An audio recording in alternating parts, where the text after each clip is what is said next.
When you think of Turkey today, you probably think of this man, President Recep Tayyip Erdogan. For more than 15 years, he's dominated Turkish politics with his Justice and Development Party, the AKP. So, just how has he done it?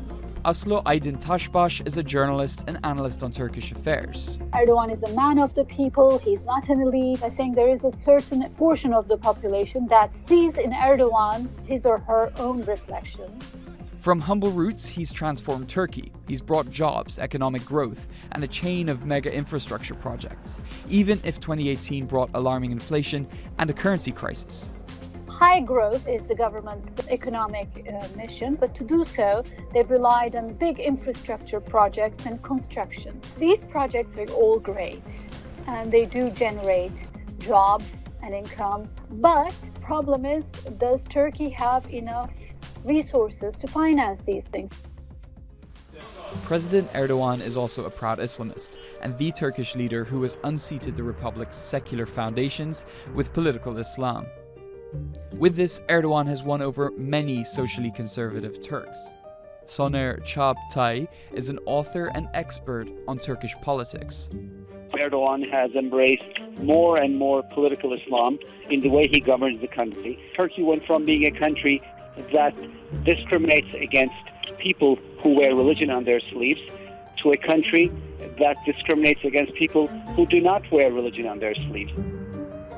In fact, Erdogan went to prison for his Islamist politics in the late 1990s. While mayor of Istanbul, he read an Islamist poem at a public event, and a court jailed him for, quote, inciting hatred. But he's also overturned the Turkish political system. When party rules meant he couldn't stay on as prime minister in 2014, he ran for president and won.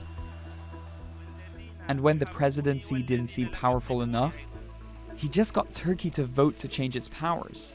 Constitutional change was a major overhaul of Turkey's governance system to a sort of a European-style parliamentary regime, according to government officials, a US-style executive presidency. But in reality, it's a US-style executive presidency minus checks and balances.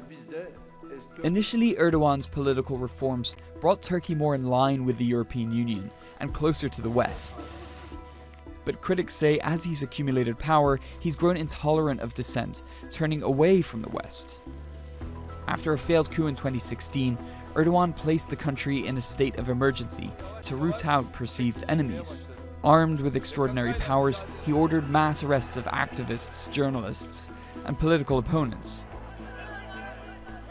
Inspiring devout loyalty and intense hatred in equal measure, Erdogan is undeniably divisive.